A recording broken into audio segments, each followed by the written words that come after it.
Welcome to The Catcher in the Rye. We're going to go over the first worksheet, which is getting down to facts, which focuses on chapters 1 and 2. So the point of this worksheet was to get you to understand that Holden is not a reliable narrator. What he says, what he is telling us, the readers, is very different from how he feels on the inside. And so we have to work hard as we're reading the story to decide what and how much of what Holden says is true and what's not so true. So here we go. The first fact is that Holden's tone is one of feigned nonchalance. First of all, what does feigned nonchalance mean? Well, to feign means to pretend.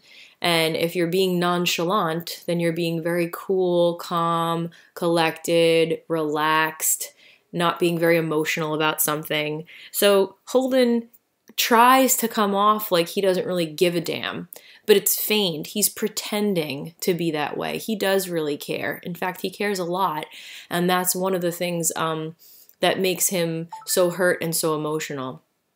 So the first support to that fact would be when he talks about how he left his fencing equipment or the team's fencing equipment on the subway, and he says, yeah, whatever, it was pretty funny. But we know that it really wasn't funny because he says the team ostracized him, which means that they turned their backs on him. They were mad at him. They were upset with him for losing all the equipment, and they couldn't have their meat. So that doesn't seem like it's funny to me. But again, even though he messed up pretty badly, he acts like it's no big deal. Again, he acts like getting kicked out of school is no big deal. And he says that his parents will be irritated when they find out.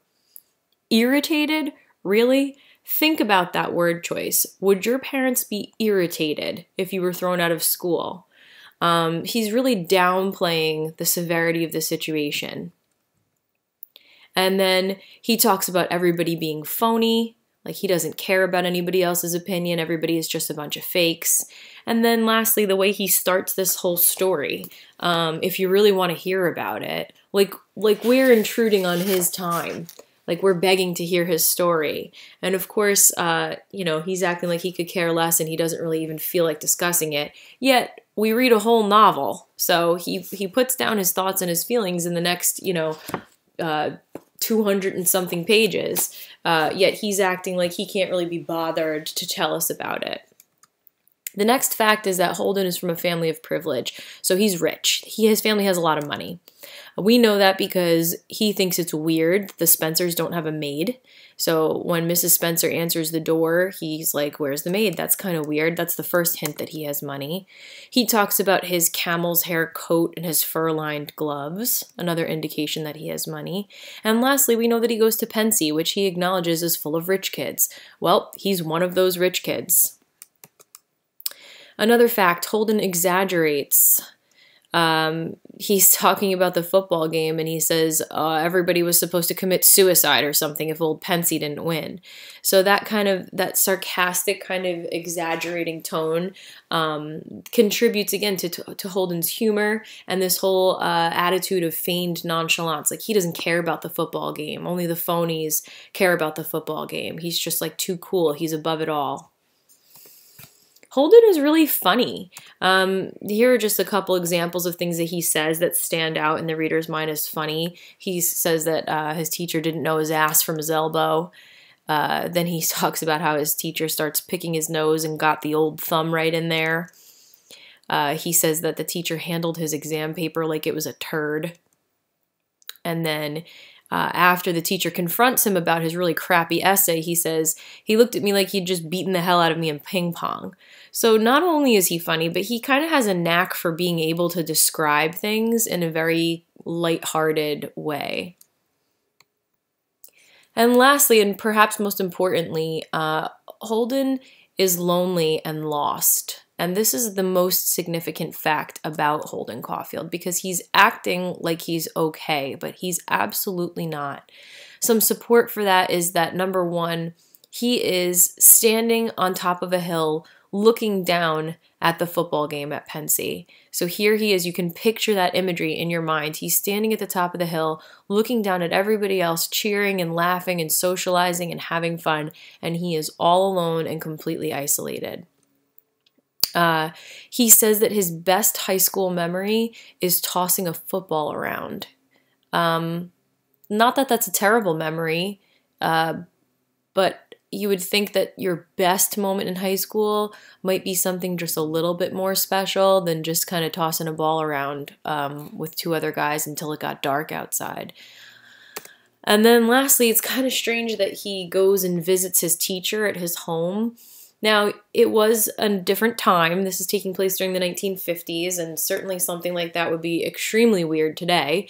But him going to Mr. Spencer's house to say goodbye is really a cry for help. So he goes and he visits Mr. Spencer because he is so lonely, he's so lost, he's looking for some advice. He knows that Mr. Spencer is going to scold him about his essay and his lack of effort, but he goes anyway just because he's reaching out. He wants some form of human contact. I just want to conclude by adding this last little piece. I was recently asked by the Lancer Ledger to tell them what my favorite book is and why. And this is what I wrote. I want to share it with you because I think it's really relevant, especially to this worksheet. My favorite book to read and teach is The Catcher in the Rye. I always start this unit by comparing the opening of The Catcher in the Rye to the opening of David Copperfield because Holden immediately references it in the opening lines. It's easy to see how refreshingly accessible this novel is in comparison to some of the other works typically read in high school. Now, many people are eager to dismiss Holden as a whiny, angsty, privileged, annoying teenager. My response to that would be that these critics fail to see just how deep and dynamic this character truly is. Yes, he is all of those things previously mentioned, but he's also sensitive, vulnerable, and extremely relatable. I'm just going to say it. I'm in love with Holden Caulfield. I love him as a friend, as a son, as a student, as myself even, because I see him in all of those people. What Holden says and what Holden is are two entirely different things, and that's one of the things I love best about this book. I love asking the students to question the reliability of the narrator and to try to find contradictions in Holden's closed-off and pretentious tone and what we know to be the truth, that he's just a boy who's struggling to understand the cruel ways of the world, who's confused and repulsed by human behavior, but at the same time desperately craving human interaction. His kid sister Phoebe and the relationship they have is probably my favorite relationship between any two characters in all of literature. Phoebe embodies innocence, the very thing Holden resents having to give up as he enters adulthood. The last image in the novel, Phoebe going around and around on the carousel as Holden watches her in his red hunting hat, is so deep in my heart.